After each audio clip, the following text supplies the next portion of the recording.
La boucherie du Vieil Alpe, fromagerie, traiteur, vous présente votre émission Autour des glaçons.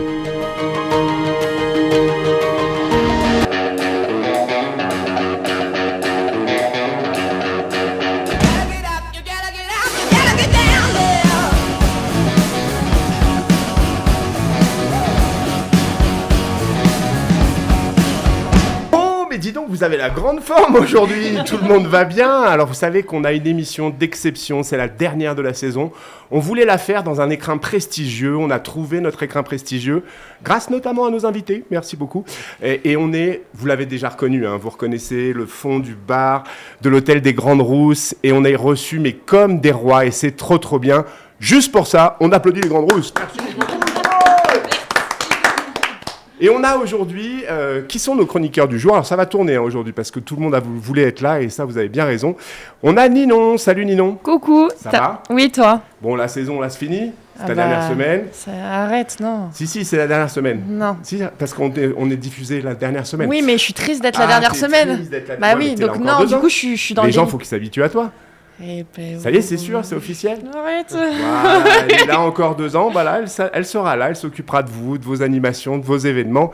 Ninon, à l'office de tourisme. Et puis on reçoit Pierre aussi. Salut Pierre, comment ça va ? Mais ça va formidablement bien. Alors ça s'est bien passé. Alors je sais que là tu as encore un événement début septembre, peut-être même là dans les jours qui arrivent. Mais est-ce que ça s'est bien passé, tes nocturnes, tout ça ? Mais oui, parce que le public est toujours présent, ce qui est formidable pour une nouvelle opération, une nouvelle proposition comme c'est Nocturne au musée. Et ouais, et si vous voulez savoir de quoi on parle exactement, vous regardez les replays d'Autour des glaçons et vous allez voir, tout vous est indiqué dans ces émissions. Et nous avons notre journaliste en chef, Noémie. Bonjour. Salut Noémie, comment tu vas ? Ça va super, et toi ? Bah ça va trop bien, mais tu sais, je suis tellement content d'être là, puis je sais que tu vas nous expliquer tout comment ça se passe. Alors, je sais pas si vous la voyez sur le plan, mais il y a aussi Patricia qui est là. C'est une de nos invitées, mais ce qui nous amène là tout de suite maintenant, c'est 2 invités de prestige, c'est-à-dire que lieu de prestige, invité de prestige. J'en dis pas beaucoup plus, je vais laisser la main à Noémie. Noémie, présente-nous nos invités s'il te plaît. Oui, alors aujourd'hui on reçoit Florian et Anaïs. On peut les applaudir, ça mérite. Parce que là il y a du métal en or, il y a tout ça. Hein, là. Et alors, je commence par toi, Florian Joigny. Tu es originaire d'Échirolles, tu as 32 ans, et tu perds l'usage de tes jambes à la suite d'un accident de ski en 2011. Tu te mets au handbike et très rapidement, tu excelles. En 2017, tu deviens le premier tétraplégique à terminer un Ironman après plus de 14 heures d'effort. Wow. Donc, c'est énorme. Ta première grande médaille, c'est en 2021, lors des championnats du monde. Tu es en bronze. Et après, on ne t'arrête plus. Aux Jeux de Tokyo, tu es triple médaillé, de bronze, d'argent et surtout champion olympique. Et depuis, tes titres, ils se succèdent. Champion olympique, les titres se succèdent. C'est clair. Est-ce que tu voulais continuer, poser une première petite question à Florian ? Pas de première petite question, on garde pour la suite. J'enchaîne avec Anaïs. Oui, dans la foulée. Est-ce que tu commençais par Anaïs ? C'est aussi. Bonjour, je fais une petite remarque. Les Bourcas vont pas être contents. Je suis originaire de Bourdoisan, on va dire. Bourdoisan. C'est important de le dire, Bourdoisan, juste en bas. Juste en bas. Allez, Anaïs, présente-nous. Anaïs Vincent, toi tu es originaire de Montélimar, je me trompe pas. Native, mais originaire de Crupy. D'accord, mais j'avais pas. Et donc tu as 24 ans, le sport c'est toute ta vie, je pense qu'on peut le dire. Tu ne te laisses pas abattre après ton accident en montagne, tu débutes aussi le handbike et tu remportes ta première médaille de bronze lors des championnats du monde. On est à Glasgow en 2023 et c'est lors des championnats d'Europe que tu décroches l'or. Depuis, tu es sur une belle lancée et vous êtes tous les deux qualifiés pour les Jeux paralympiques. C'est donc peut-être à la maison que vous décrocherez une prochaine médaille. En tout cas, je pense que c'est tout ce qu'on leur souhaite. Bah, c'est super ce qu'on leur souhaite et on les applaudit encore fort pour le palmarès passé, puis on va voir comment ça se passe dans l'avenir parce que bientôt il y a quand même un grand rendez-vous pour vous. Patricia, je sais que vous les connaissez bien. Oui, je sais que j'ai promis à Patricia de lui dire tu, j'ai du mal parce qu'il y a évidemment plein de respect pour tout le monde, mais je vais dire tu à Patricia. Patricia, tu les connais bien, ça fait 1 an qu'ils habitent chez toi. Est-ce que, à peu près, est-ce que, ou pas loin, qu'est-ce qui t'a donné toi envie, Patricia, de les recevoir chez toi ? Moi, j'ai une admiration profonde pour Florian et Anaïs. J'ai bien évidemment connu Florian en premier. Et ce qui m'a touchée, c'est la résilience dont Florian fait preuve. J'ai rencontré Florian sur les réseaux. Alors, c'est la seule rencontre que j'ai faite sur les réseaux, je pense, d'ailleurs. On veut tout savoir. Sur Facebook. Et depuis, nous partageons une longue histoire. C'est ça. Bien. Tous les étés. Tous les étés, parce que les étés, c'est dédié à la préparation. Est-ce que, par exemple, Pierre, parce que je ne t'ai pas donné la main depuis longtemps, Pierre, est-ce que tu as une question à poser à Anaïs ou à Florian ? Oui, parce que je suis intéressé par les histoires. Plutôt sur le passé, on fera le futur, mais plutôt sur le passé. Donc, moi, j'aimerais bien savoir comment vous vous êtes rencontrés, les deux. Ah, on va revenir sur Tinder. Bah oui, c'est dans la foulée, parce que... Bon, Florian, on sait, avec Patricia. Allez, je te laisse raconter. Non, c'est pas sur Tinder, mais en fait, à la suite de mon accident, je voulais retrouver un sport. Et on m'a fait essayer le handbike, donc le vélo à bras en rééducation. J'ai trouvé ça chouette. Et ensuite, je me suis inspirée de personnes qui en faisaient autour de chez moi. Et il se trouve, Florian, avec son palmarès et son expérience, voilà, je me suis dit, c'est une personne inspirante. J'ai voulu le contacter. Et de fil en aiguille, on s'est retrouvés à faire du vélo ensemble et à ne plus se quitter. C'est beau cette histoire de sportifs qui se rencontrent. Nono, une petite question pour nos deux invités ? Oui, par rapport du coup au sport, c'est quand même un moteur dans vos vies. Vous avez eu des accidents bouleversants, mais comment on arrive à s'accrocher au sport pour revivre et reprendre goût à la vie ? Comment vous faites ? Au départ, en tout cas pour ma part, le sport c'était pas dans l'objectif de la compétition, mais simplement justement pour retrouver des liens avec l'activité physique. Comme Anaïs, tu as eu de la rééduque et Ouais, j'ai eu de la rééduque pendant 1 an et demi. Ouais. Et après ça, il fallait que je retrouve le goût de l'effort physique et puis aussi retrouver le sport pour partager des choses avec ses proches. Et puis après, il y a eu la compétition avec l'envie d'aller faire des compètes. Et puis, une fois lancé dans le milieu de la compète, le truc du j'aime pas trop perdre quoi. Et du coup voilà un peu l'orgueil, les défaites et pourquoi et je veux faire mieux la prochaine fois. Est-ce que tu es ce genre de mec qui quand il joue à la bataille avec les enfants il les laisse pas gagner? Non mais je suis le genre qui joue pas aux cartes parce que je vois très bien le genre de mec. Moi je vais revenir un petit peu sur la genèse, sur le départ. Pour toi Anaïs, donc tu nous as expliqué, tu rencontres Florian, au départ c'est de la rééduque, et qu'est-ce qui fait que là, cette année, encore plus que les années précédentes, tu te dis, non, là, il faut que j'y aille, il faut que j'aille faire les Jeux Olympiques, il faut que je me batte, il faut que je gagne quelque chose. À quel moment ça se déclenche? Parce que tu sens que c'est possible, ou parce que, non, justement, c'est pas possible et que tu veux aller plus loin? Je pense d'abord c'était de retrouver l'effort, de retrouver une activité et après petit à petit se dépasser, de voir jusqu'où je pouvais aller et donc me fixer des objectifs en compétition.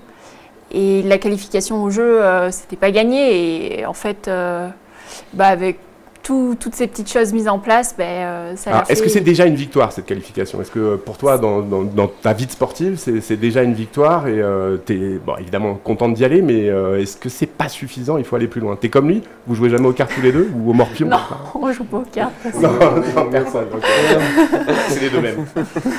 C'est bien, mais j'ai envie maintenant de prouver que j'ai ma place. Ouais, maintenant tu vas aller vraiment au bout. Oui. Ok, très bien. Donc comment on fait pour se préparer? Parce que là, les jeux, on va pas mentir aux gens. On a enregistré un tout petit peu avant la fin de l'été, puisque vous voyez cette émission en fin d'été, comme ça. Donc là, c'est les dernières semaines. On est vous partez dans 2-3 semaines maximum. Comment on fait? Vous en êtes où? La préparation, est-ce que vous êtes tout le temps en prépa ensemble ou est-ce que de temps en temps, vous avez une prépa un petit peu décalée, différente? Non, la plupart du temps, on essaie d'axer notre préparation de manière synchro, ensemble, c'est-à-dire qu'on cale nos jours de repos les mêmes journées. Et là, grosso modo, tout l'été, on est venu ici à l'hôtel des Grandes Rousses pour faire des globules rouges. Et ouais, on vient de faire du globule rouge ici avec l'alpinothérapie, vous avez testé? Ouais, on a testé la cryothérapie. Trop bien. Donc au top pour la récup. Et donc là, on s'entraîne à fond avant de partir le 23 août à Lille, D'accord. sur le rassemblement équipe de France. Et le 28, on part pour le village olympique. Oui, parce que l'ouverture, c'est le 28. C'est le 28. L'ouverture des Jeux, Ouais, c'est parti. alors, on ne sera pas là le jour de l'ouverture. Non. On ne fait pas la cérémonie. Non, parce mais, qu'il faut se préparer, tu m'as dit. Ouais, c'est ça. On se concentre plus sur les épreuves que sur les cérémonies. Voilà, Ouais, ben l'objectif, c'est d'aller faire des médailles. Et c'est un pas- choix. Puis les cérémonies, t'as connu ça. T'as déjà porté des drapeaux. T'as déjà. J'ai t'as pas déjà vu. encore été porte-drapeau, mais en Ah. tout cas, j'ai déjà connu la cérémonie de clôture à Tokyo, Ouais. effectivement. Et là, à Paris, en fait, ça tombe juste quelques jours avant les épreuves. Ouais. Et pour éviter d'être fatigué ou d'attraper un virus 3 jours avant l'épreuve, Exact. on préfère se préserver. On le redit parce que, enfin, on le redira tout à l'heure, hein, en fin et tout ça, vous allez voir comment on est fan. Les premières épreuves pour vous deux, c'est le 4 et 5 septembre. Hein, c'est ça. Et le 7 septembre pour toi, en plus, le dernier. Le bonus avec le relais par équipe. Avec le relais par équipe. Bon, combien de médailles là autour de ma table? Allez, Dans le meilleur des mondes, 5. 5 dans le meilleur des mondes. Mais, C'est énorme, mieux ouais. que Marchand. Ouais, 5 à 2. Ouais, mais 5 à 2, ouais. C'est beau, quoi. Donc ça, c'est l'objectif, c'est 5 médailles. Ouais, l'objectif, il est là. Toi qui as déjà ouais, gagné du bronze par rapport à de l'or et tout ça, ça fait quand même plaisir de gagner cette médaille de bronze. Sur le coup, à Tokyo, il y a 3 ans, parce que c'était Ouais. en 2021, Ouais. ça faisait très plaisir. Là, j'y vais moins pour les médailles de bronze que pour les médailles d'or. Bah attends, 5 médailles de bronze avec un bout de tour Eiffel à chaque fois dans la médaille. Vous allez reconstruire la tour Eiffel à la maison, faire une petite miniature, ça va être trop sympa. Ouais, non, je sais pas ce qu'on fera avec les médailles, mais c'est vrai que ça fait des années, des mois qu'on s'entraîne qu'avec ça dans la tête, et là, on sent qu'on y touche du doigt et on veut pas se rater. Ok. Mes petits chroniqueurs, mes petites chroniqueuses, est-ce que vous avez une question? Moi, c'est plus au niveau de ce que Noémie a dit. Tu as fait un Ironman. Est-ce que c'était déjà quelque chose qui t'intéressait avant l'accident ou ça a été vraiment le fait de surpasser avec tous les événements qui se sont produits et tu t'es dit, OK, là, il faut que j'y aille et il faut que ça se fasse ou... Comment ça t'est venu l'idée? Avant, j'y pensais pas parce que Ok. j'étais trop mauvais nageur. Bon, ça n'a pas changé après, hein, mais en tout cas, c'était plutôt un défi pour se refixer des objectifs de vie et dire je suis capable. Ironman, Donc, on rappelle, c'est de la natation. Natation, vélo, donc T'as handbike, combien en natation? 3 km 8 Ouais. en mer, Ouais. 180 en vélo, Wow. kilomètres, et un marathon, donc là en fauteuil, 42 km Ah ouais. des brouettes. Ah Ouais, il y a plus simple comme Ah, je objectif, quoi. comprends que ça te fasse grandir les yeux parce que c'est vrai que Bah ouais, l'Ironman. c'est ça. L'Ironman, c'est un peu le but ultime ouais, c'est de le- tous les triathlètes. le Graal des On en Graals. entend beaucoup Comme- parler en ce moment. Comme moi. Donc ouais, c'est sûr qu'après un accident, se dire waouh, je vais faire un Ironman, non. C'est une idée. Chapeau. Chez certains, c'est une idée. Chez d'autres, ça se réalise et du coup, bravo de l'avoir réalisé. Carrément. No, une autre petite question? Non. Alors moi j'ai une question pour Eh ben, Patricia alors, c'est si Pierre. tu veux. Vas-y, Pierre. Patricia, pour du pour coup, Patricia. cette expérience avec des sportifs de haut niveau, ça va faire partie d'une stratégie pour les années. Vous aimeriez aussi communiquer dessus pour dire que vous pouvez accueillir des athlètes en préparation? Complètement, et Florian n'est pas et Anaïs ne sont pas les premiers que nous accueillons. Nous avons effectivement une tradition d'accueillir des athlètes, voire même à une époque on accueillait des équipes. Des basketteurs, non? Des basketteurs, Ouais, je très me exactement. Qui venaient tous les étés s'entraîner pendant 3 semaines et, comme le disait Florian, faire des globules. Puisque lorsqu'on redescend en plaine, on a un surplus de globules qui fait que le corps est trop oxygéné, entre guillemets, et permet des performances exceptionnelles. Donc oui, on a une longue tradition, puis on a développé au spa un concept d'alpinothérapie qui aide vraiment à la récupération physique, notamment avec la cryothérapie dont on a parlé, et puis avec de la photobiomodulation. Oula, on veut un décryptage. Ça, on n'en a pas parlé encore. On n'en a Patricia. pas encore parlé, mais... Vu l'heure à laquelle je me suis couché, je pense que ça pourrait me faire du bien. Ah mais tout à fait, c'est vraiment un coup de boost. Vous recevez sur le corps entier des rayons rouges et infrarouges qui ne sont pas du tout nocifs pour la peau, bien au contraire, et qui favorisent, comme la cryo, la récupération et la relaxation. on comprend mieux du coup ce choix de l'Hôtel des Grandes Rousses en ce qui vous concerne. Noémie, je vais te redonner la main parce que peut-être c'est intéressant quand même pour tout le monde, parce que tout le monde connaît bien sûr les Jeux para, tout le monde connaît les Jeux Olympiques, mais ça nous intéresse de réavoir l'histoire, comment c'est arrivé un petit peu dans le monde entier, ces Jeux paralympiques. On va revenir en arrière et celui à qui on doit la naissance des Jeux paralympiques, c'est Ludwig Gutzmann. Il est médecin et soigne les vétérans de la Seconde Guerre mondiale blessés à la moelle épinière. Et selon lui, le sport est le remède pour redonner confiance à ces anciens combattants. Il organise donc les Jeux de Stoke-Mandeville, on est en 1948, et les participants à l'époque, ils s'affrontent au tir à l'arc.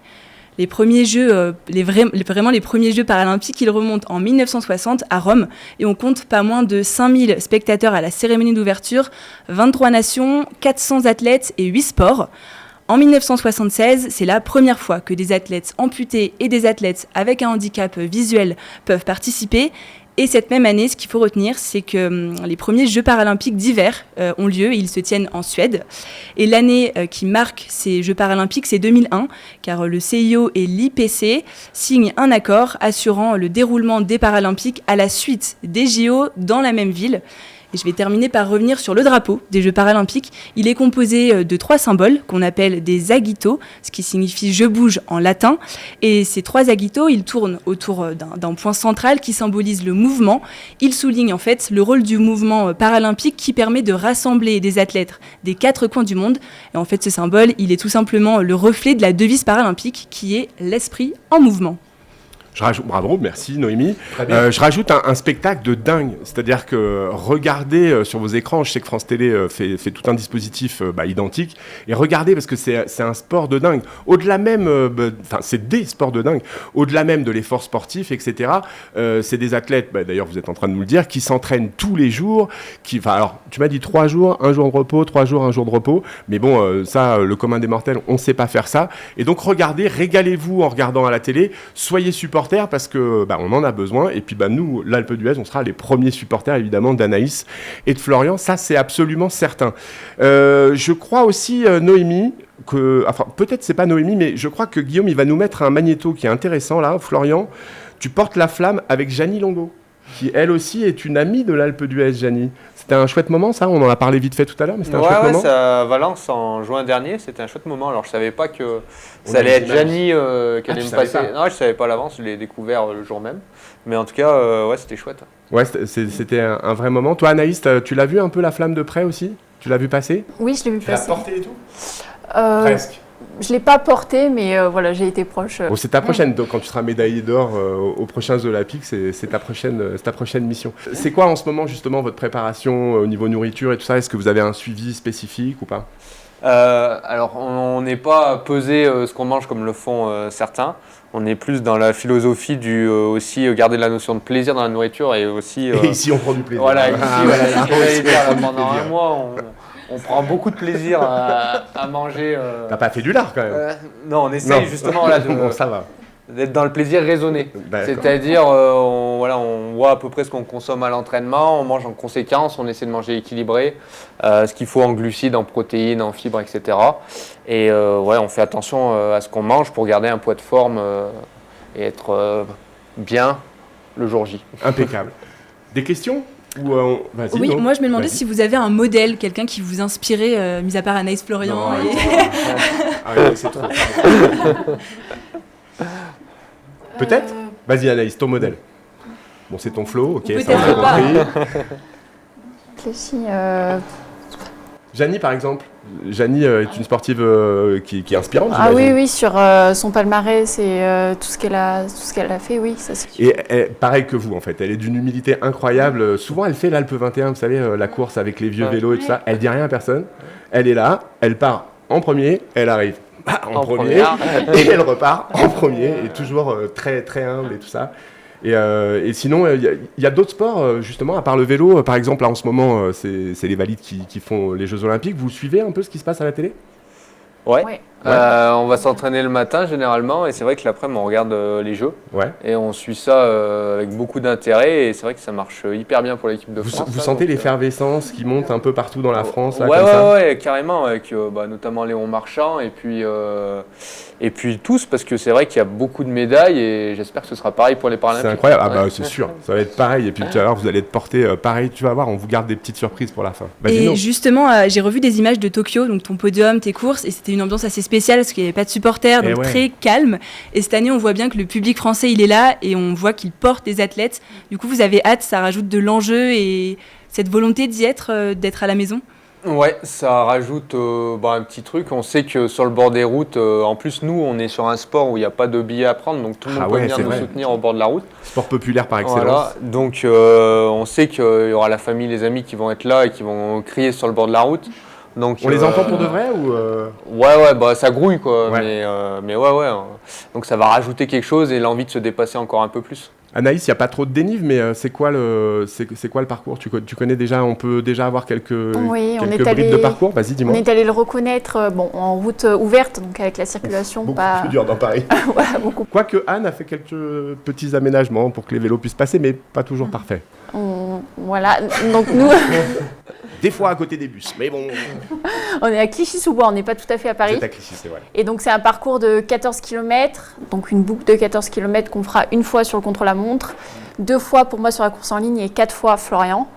Et donc c'est une boucle assez variée, on a des parties en ville, puis 2 bosses. Donc là, ça va rajouter un petit peu de difficulté par rapport à ce qu'on a d'habitude. Alors vous, les bosses ici... Tranquille, ça va être votre moment fort, non ? C'est des petites bosses à côté de ce qu'on a c'est des bosselettes à côté d'ici. Mais du coup, ça, vous pensez que ça va être justement vos moments forts par rapport à vos adversaires ? Vous pensez que de s'être entraîné ici, ça va aussi apporter ce côté la montagne, ça me fait pas peur ? C'est sûr que c'est pas les côtes qu'on va avoir là-bas qui nous font peur par rapport à ce qu'on a ici. Après, faut savoir jouer avec le terrain qui nous est proposé. Donc il y aura les bosses, mais il y a aussi les parties techniques en ville, avec des virages qu'il faudra bien appréhender. Et faut avoir sa stratégie en tête et pas forcément la dévoiler à l'avance. Non, t'inquiète, on va pas la dévoiler à l'avance. Anaïs, il y a des athlètes que tu crains ? En particulier, de quel pays ? Je crains pas, mais... Oui, c'est bien, elle est là, elle est déjà dans la gagnance. C'est vrai que le niveau va être relevé. Sur les jeux, il y a une particularité, c'est qu'on regroupe les catégories de handicap, donc il y aura plus de densité.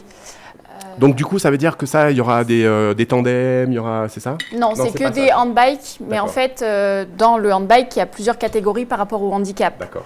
Donc Florian, lui, est H2, parce qu'il est tétraplégique. Moi, je suis H3, parce que je suis paraplégique, donc les ai plus bas. D'accord. Donc un peu moins handicapé. Et donc, ils ont décidé de regrouper tout le monde. Et après, on fait comment ? On fait un prorata ? Enfin, comment ils font ? Sur le contre-la-montre, il y a des coefficients rajoutés par rapport aux catégories un peu... H2, H1. Voilà. Ouais. Et par contre, sur la course en ligne, non, on part ensemble, mais il n'y a pas de coefficient. Donc là, ça va être un peu plus piquant. Encore plus la bagarre. Ouais. Voilà, en fait, sur les jeux, c'est une course qui est plus dense et plus... Vous êtes combien au départ ? Tu sais à peu près ? On ne connaît pas encore, parce que pas forcément toutes les nations ont sorti, mais en nombre, on est moins nombreux que sur un championnat du monde. D'accord. Parce que les sélections sont plus dures à avoir. Par exemple, pour les quotas, pour l'équipe de France, on est une vingtaine sur un championnat du monde. D'accord. Toutes catégories confondues. Et là, on est 11. Ah ouais, 11 quand même. Donc c'est plus restrictif en termes de sélection. Mais du coup, il y a une course d'équipe ou pas ? Non, on a dit pas de stratégie. Ouais. On a dit pas de stratégie. Non, en fait, on est 11 toutes catégories de handicap confondues, mais on n'est pas forcément plusieurs sur notre course. En tout cas, pour ma part, je suis le seul en H2. Oui, 11, c'est toute la délégation. Ouais, c'est ça. Et piste et route confondues. Oui, donc, parce que c'est vrai qu'il y a aussi ceux sur qui font la piste. Bien sûr. Donc voilà, mais on sait que il y a un petit truc en plus sur les jeux. Quoi. Ouais, il va se passer l'étincelle, la flamme, la fameuse flamme qui va arriver. On a un nouvel invité. Salut Jean-Yves. Bonjour. Ça va ? Très bien. Pleine forme. Nouvel invité, on va parler avec lui dans quelques instants. Mais on a aussi une nouvelle chroniqueuse qui vient de nous rejoindre, qui n'est pas tout à fait nouvelle, vous la reconnaissez, c'est Zaza. Salut Zaza, ça va ? Salut, ça va très bien et toi ? Ouais, ça va très bien. De quoi tu vas nous parler ? Eh bien, je vais raconter la journée presse. La journée de presse, ouais. C'est un vrai boulot ça. Et tout à fait, ça fait partie du métier de journaliste. Écoute, on a hâte, on t'écoute Zaza.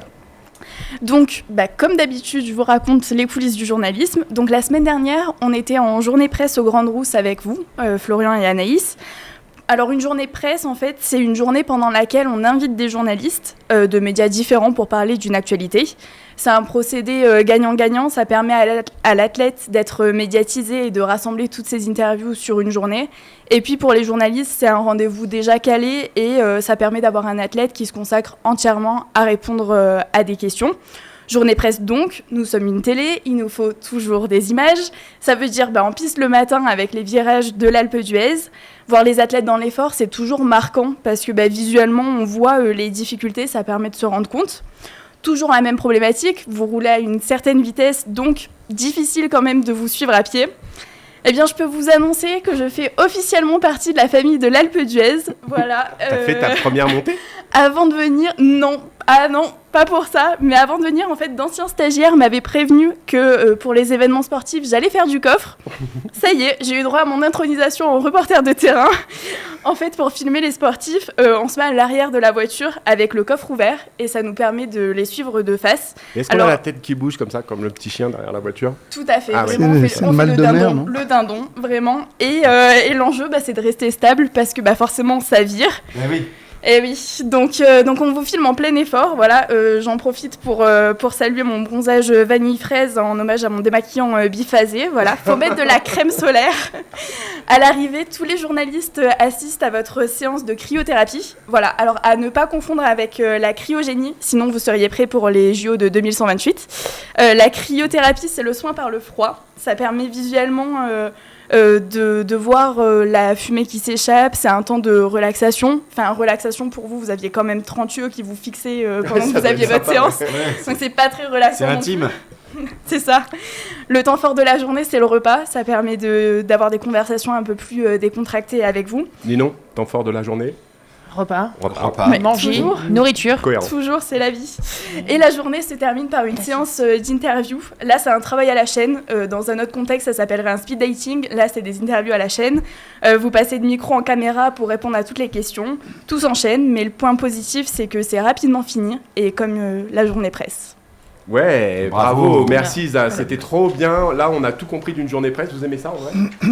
Une journée presse et tout ça, c'est un truc qu'on aborde comment ? C'est une journée de boulot ou... C'est pas forcément le plus amusant, mais c'est du gagnant-gagnant comme oui, c'est vrai que Zaza, elle l'a dit. Elle a oublié juste un truc, c'est que les journalistes, en plus, ils ont les petits fours, le machin, tout ça. Je veux être journaliste. Je veux être journaliste. Je veux être journaliste. Ouais, c'est difficile d'avoir sa carte. Et toi, Anaïs, t'aimes bien ?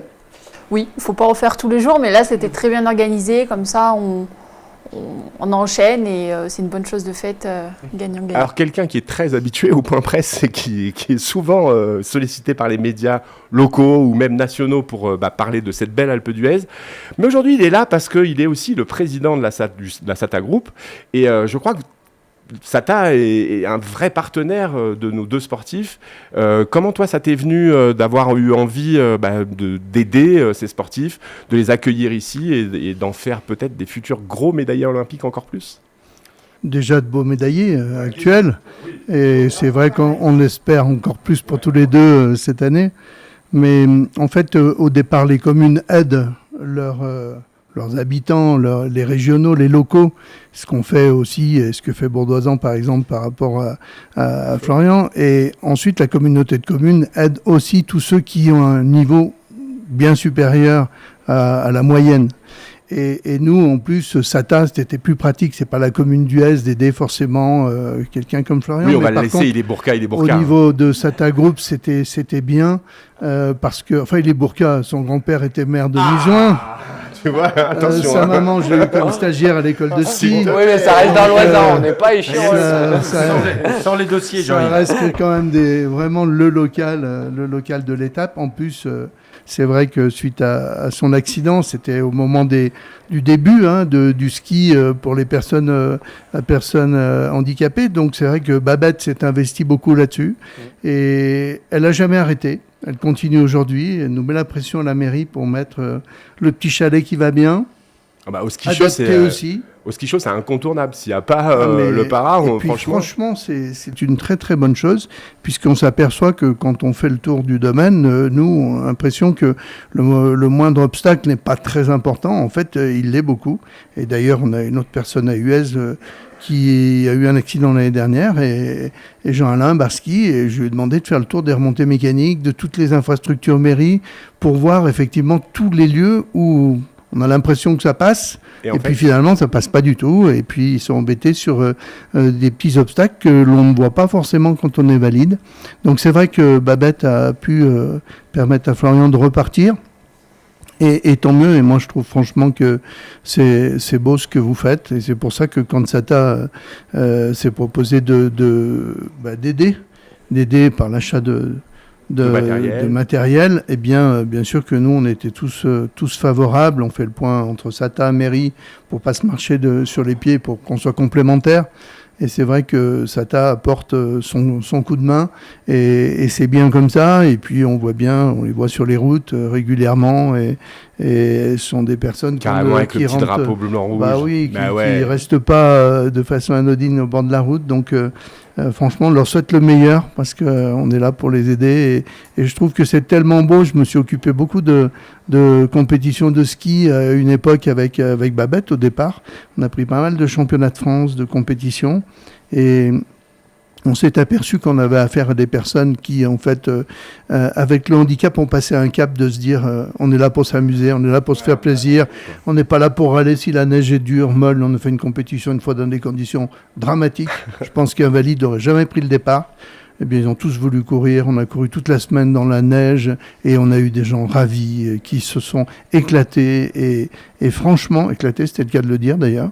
Et franchement, c'était une belle semaine, et c'est vraiment intéressant de travailler avec des personnes qui ont pu passer le cap du handicap pour en faire une force, et quand on voit ce qu'ils réalisent, chapeau, on est ravis de les aider. Alors, ça c'était, c'est vrai que on est nous tous impressionnés. Je rebondis 2 secondes quand même sur ce que nous dit Jean-Yves. La partie ski. Un jour, je sais pas, il n'y a pas des JO en 2030 qui devraient être pas trop loin, tout ça. Tu crois qu'on peut faire les deux ? Tu veux pas être le premier athlète à être... Il y en a qui ont dû déjà le faire, je pense. Bon. Mais pour le moment, c'est pas dans l'idée. Hein. C'est vrai que j'étais skieur avant mon accident. Oui. Donc, une des premières choses qui me tenait à cœur, c'était de renouer avec le ski. De reglisser. Donc, grâce à Babette aussi, les premières années derrière mon accident... Envoie un bisou à Babette. Bisou Babette. Voilà, un bisou à Babette. J'ai repris le ski en fauteuil.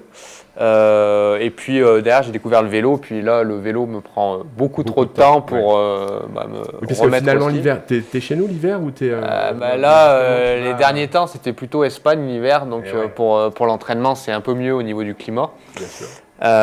Donc voilà, mais donc c'est pas forcément les Jeux de 2030 l'objectif, quoi. Et toi Anaïs qui est arrivée un petit peu après, c'est important de sentir comme ça toute la région, tout l'Isère, toutes les collectivités qui vous aident? Moi, je suis pas d'Isère. Je sais que t'es pas d'Isère, mais quand même, t'es aidé un peu aussi. T'es aidé par qui, toi? C'est vrai. Je suis quand même native de la Drôme, et le territoire me tient à cœur. Il te donne un coup de main aussi, Oui, du coup... Vas-y, n'est pas c'est des voisins. C'est des voisins, voilà. Donc oui, c'est bien de se sentir soutenu par les locaux, les personnes, les lieux où on a grandi aussi. Donc ça, c'est important, et c'est un peu nos racines. Donc, on est quand même bien reçus dans l'Isère. On est bien reçus. Il le vend bien, son Isère. T'as raison, Jean-Yves, c'est vraiment un gars du coin. Il le vend bien. Est-ce que les chroniqueurs, vous avez des questions un petit peu techniques sur on va repasser au vélo, ou même si vous avez envie de reparler de ski, est-ce que vous avez des questions, Zaza? Ouais, comment ça fonctionne vraiment le handbike, parce qu'on voit du coup que c'est vraiment les bras qui forcent, mais est-ce que toute la force elle réside dans ces membres-là? Enfin, comment ça fonctionne concrètement? Ouais, c'est vraiment quasiment que les bras. En fait, nous on est couché avec les pieds devant, et on vient tirer et pousser sur les pédales uniquement à la force des bras, et on se dirige aussi avec les mains puisque le pédalier n'est pas fixe et on peut tourner à droite à gauche, donc c'est vraiment que les bras. Ouais. Voilà, les bras, les épaules. Et puis il y a un peu la tête aussi quand même. Pour les courses parce qu'il y a un aspect stratégique, mais oui, sinon c'est vraiment uniquement à la force des bras qu'on avance. Ok. Ninette? Moi, c'est plus au niveau des JO, du coup, où là, vous allez participer à Paris. Grave. Au niveau du village, tout ça, est-ce que vous avez déjà pu voir un peu les infrastructures? Comment ça va se passer? Vous savez comment vous allez être reçu ou pas reçu? Enfin, si, reçu, normalement. On a eu quelques infos, mais vraiment pas grand-chose pour le moment. Mais d'ailleurs, je crois qu'après-demain, on a une visio où ils vont nous expliquer un peu tout ça. Donc, pour le moment, on ne sait pas trop. Mais non, c'est pas vraiment plus que vous, à part ce qu'on a vu, les liens en carton et tout ça. Là. Ok, on les a tous vus. Mais pour le reste... Jean-Yves parlait de l'accessibilité. Ici, dans l'Alpe, vous lui faites votre petit compte-rendu quand il y a besoin de le faire, mais ça progresse. En tout cas, ici, c'est Vas-y, plutôt... non, c'est pour ce qui est des commerces, tout ça, c'est plutôt accessible. Après... ce qui rend un peu compliqué en fauteuil, c'est la pente, mais ça, on va pas planir la montagne. Quoi. Ça, on va pas planir la montagne. Voilà, il y a un moment, il y a des limites, mais c'est vrai que c'est bien d'essayer d'avancer, d'être dans cette optique, de regarder ce qui va pas pour améliorer les choses et les rendre accessibles à tous. Donc, bonne démarche pour l'instant, on est sur la bonne voie. Moi, je pense qu'on est sur la bonne voie, il faut continuer. Moi, j'avais une question. Quand vous êtes au bord de la route, quand on vous voit, on a tendance, enfin moi personnellement, à m'écarter plus pour vous que pour un vélo traditionnel. Vous avez des problèmes avec les voitures qui passent, surtout en bas, dans la plaine, ils passent assez vite. Tout le monde fait vraiment attention à vous? Ouais, non, pas tout le monde. Il y en a que ça énerve. En fait, il y en a, je pense, qui comprennent pas ce qu'on fait. Oui. Et moi, ça m'arrive qu'on ouvre les fenêtres et qu'on dise... je ne dirais pas les mots, mais... Resserre-toi. Voilà. On va dire ça comme ça. Voilà. Et, ou alors que carrément, on nous sert pour nous faire comprendre qu'on n'est pas les bienvenus sur la route. Quoi. Donc ça, c'est un peu dommage. Ah oui, tout à fait. Alors, je pensais qu'il y avait quand même un effort supplémentaire. Il y a des gens qui s'écartent, il y a de tout. Mais parce que nous, on connaît, peut-être, on vous connaît, on vous voit, on a l'habitude de vous voir de loin. C'est souvent l'incompréhension, je pense, qui attire l'interrogation, de la colère. Ils se disent, mais qu'est-ce que c'est? Ou alors, tu sais, quand les gens s'assiedent à leur volant et qu'ils sont tout enfermés, c'est la bêtise, en fait. Je pense qu'à partir d'un moment, ça devient la bêtise. Donc, vous qui nous regardez, ça y est, plus de bêtises. Maintenant, à chaque fois, alors vélo valide, pas valide d'ailleurs, on fait attention en fait. On se décale minimum d'1 mètre, je crois que c'est ça la réglementation. 1,50 m dehors. La jeune fille qui vient d'avoir son permis le sait. Et vraiment, on le fait. Et, écoute, son permis de pour manger. tout te dire, je suis monté tout à l'heure. Il y avait un petit couple trop sympa. Ils étaient l'un à côté de l'autre et tout ça. Bon, évidemment, on fait attention, on attend. On sent bien que monsieur et madame, ils avaient besoin de se soutenir dans cette montée. C'est quoi 5 minutes dans la vie ou 3 minutes dans la vie pour pas faire de bêtises en fait et pour faire très attention. Donc on le fait tous, hein. Et puis vous aussi les futurs conducteurs, les jeunes, on fait vraiment bien attention, que ce soit vélo valide, pas valide. En tout cas, on fait attention et on s'écarte quand on voit les vélos. En plus, c'est de mieux en mieux fait parce que là, dans la montée de l'Alpe, plus ça va, plus les pistes cyclables où il y a en tout cas un endroit de dégagement. Donc il y a vraiment plus besoin du tout de se mettre à coller, à serrer et à dire tu m'embêtes. Voilà, on fait pas ça. Et on met le clignotant. Pour la voiture de derrière. Parce que ça, souvent, celui qui double et il met pas le clignot, l'autre derrière, il n'ouvre pas. Et... Complètement, t'as raison. Ça t'est déjà arrivé de faire la montée et puis d'avoir un camion qui allait moins vite que toi? À la montée, non, pas encore. À la descente, pourquoi pas, mais à la montée. À la montée, pas encore. Moi, j'avais une question très technique sur les vélos. Je crois que c'est des bijoux de technologie. Ils vous sont faits sur mesure. Jean-Yves nous le disait, c'est la SATA qui a beaucoup participé au fait que vous ayez le bon vélo qui va bien. Déjà, on en a un, on en a plusieurs. Explique-nous un petit peu les particularités de vos vélos. Ouais, on en a plusieurs, parce que chaque année on change, parce que c'est du matériel, on fait quoi? On fait 15 000 km par an, donc après voilà, c'est tout en carbone, les roues en carbone, le dérailleur maintenant c'est électronique, donc on a des dérailleurs, des cassettes, des plateaux qui sont un petit peu ceux utilisés par les vélos traditionnels.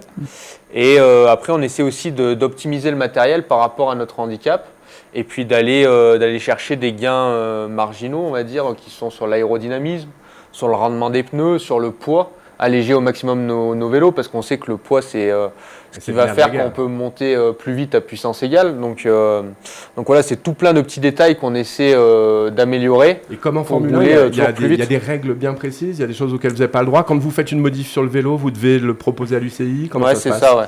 Nous, c'est l'UCI qui chapeaute notre discipline. Et quand on a des modifications sur le vélo, avant les grandes courses, on doit présenter le vélo à l'UCI et il valide ou pas. Et puis, on a un cahier des charges à respecter avec des largeurs, des longueurs. Voilà. Même jusqu'aux matériaux utilisés ? Je crois pas qu'il y ait de restrictions sur les matériaux. Mais par contre, on a des gabarits et des choses qui sont interdites sur les vélos. Du carénage, on ne peut pas faire un vélo suppositoire, là, comme on voit où ils font des records de vitesse. En fait, toute pièce qui est rajoutée sur le vélo, elle doit avoir un but fonctionnel et pas uniquement un but aérodynamique ou des choses comme ça. D'accord. Et aujourd'hui, vos 2 vélos, ils sont prêts ? Vous savez lesquels vous allez prendre pour la compète déjà des Jeux ? On sait quel vélo on va prendre. Après, on a encore des toutes petites modifs, mais à 99%, ils sont prêts. Ouais. Aux couleurs de l'équipe de France, du coup, en bleu, blanc, rouge, ou ils ont encore les couleurs de la région ? On n'a pas fait la peinture, c'est trop lourd la peinture. On enlève la peinture. C'est lourd la peinture. Jean-Yves, c'est lourd la peinture dans une cuisine ou dans un... Non, ça va, ça passe ? Non, ça passe. Par contre, une question, descente, vous descendez au maximum à combien ? Parce que moi, la montée, je vois, mais à la descente, j'ai l'impression que c'est quand même pas facile à tenir. On va dire un 100 voitures, un truc... Ouais, en ligne droite, je pense que le maximum que j'ai pris en vitesse, c'est pas loin des 195 km/h. 195 km/h ? Non, 95 km/h, pas loin de 100. Ah ouais, pas loin de 195 km/h. Ouais. C'est beau. C'est un petit peu parce que t'es très très bas. En fait, on est bas et du coup, on est quand même assez aérodynamique. Et on prend très vite de la vitesse. Après, par contre, il faut faire gaffe dans les virages. Comme on a 2 roues à l'arrière, on peut basculer. Un peu comme un char à voile. Donc on va vite en ligne droite, mais les virages, il faut être relativement prudent. Gérer. Bon, Pierre, tu avais quelque chose à demander ? On parlait des comportements des gens. Est-ce que... je voulais poser cette question à Anaïs et de Jeannie Longo, par exemple, qui étaient des femmes, qui sont des femmes militantes. Est-ce que le milieu de ce sport est ni plus ni moins macho que les autres ? Est-ce que tu as vu une différence ? Est-ce qu'il y a un combat à mener là aussi ? Un combat à mener, je ne sais pas, mais en tout cas, ce que je vois, c'est qu'il y a de plus en plus de pratiquantes, même si je suis récente dans cette pratique, en bike. Je vois que la médiatisation permet aujourd'hui de mettre en image et de prouver aussi que les femmes peuvent être sur un vélo. Donc c'est bien et en fait il faut en faire, il ne faut pas avoir peur des critiques ou des remarques qu'il peut avoir. Voilà, moi je ne me pose pas tant de questions. D'accord, mais entre sportifs, est-ce qu'il y a des... est-ce que tu as même, je sais pas, à une période, on sait que les femmes n'avaient pas le droit de courir, enfin, même s'il y a très, très longtemps, est-ce qu'il y a des gros machos, des trucs, est-ce que c'est plutôt un comportement, on pourrait dire exemplaire ou pas spécialement ?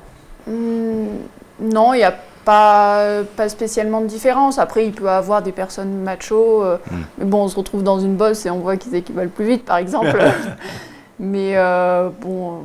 Ouais, ça, c'est votre côté compète. Je crois que c'est sûr, ça, c'est lié à votre côté compète.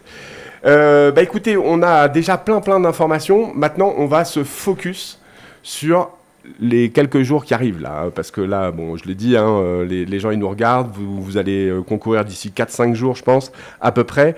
Le 4 et le 5 septembre pour vous deux. Et pour toi, le 7 septembre. Nous, on a préparé un truc. C'est-à-dire qu'on veut que tout l'Alpe d'Huez soit vos premiers supporters. Et oui, on a préparé un truc. Tiens, Jean-Yves, je te le passe. Et donc, on sera là. Et on sera là avec nos petites têtes. Et on espère que ça va vous faire plaisir. Et on sera là. Et on applaudira fort. Et on sera... Donc, si vous le souhaitez, on peut vous en donner. On en a encore d'autres. On peut vous en donner. Et 4, 5 septembre et 7 septembre, on est tous devant nos téléviseurs pour ceux qui ne peuvent pas aller à Paris. Et on est tous avec notre petite tête, avec Anaïs. Moi, j'ai Anaïs. Je suis jolie avec des couettes. Moi, j'ai Anaïs, avec Florian. Et on vous encourage. Et on aimerait vraiment se faire... Alors, je ne veux pas porter, tu vois, mais on a vraiment envie de se faire une émission pendant l'hiver où vous revenez avec les petites breloques. Les 5. On veut les 5. Et en tout cas, nous, on vous applaudit fort et on vous souhaite le meilleur pour ces quelques jours qui arrivent. Et merci d'être venu jusqu'à nous. Merci beaucoup de nous avoir offert ce temps. Merci à Patricia de nous avoir reçus. Merci Jean-Yves d'être venu nous voir. Avec plaisir. Merci à tous les chroniqueurs. Merci à TV Alpe d'Huez qui fait un boulot de dingue parce que déplacer un plateau, remettre un plateau, arriver avec un plateau et puis faire quelque chose comme ça. Bon, c'est vrai que l'écran est magnifique, c'est plus facile, mais quand même, ils l'ont fait. Bravo à toute l'équipe de Guillaume. Bravo Andrea. Bravo les filles. Bravo Noémie. Bravo Zaza. Et puis, bonne fin de saison, Maninon. Amuse-toi, bientôt les vacances. Ouais. T'as l'hiver à préparer, ma belle. Hein. Bah ça y est, ça y est, faut charbonner. C'est parti. Allez, et n'oubliez pas, quoi qu'il arrive, tous à la maison, que la bonne humeur soit avec vous. À bientôt!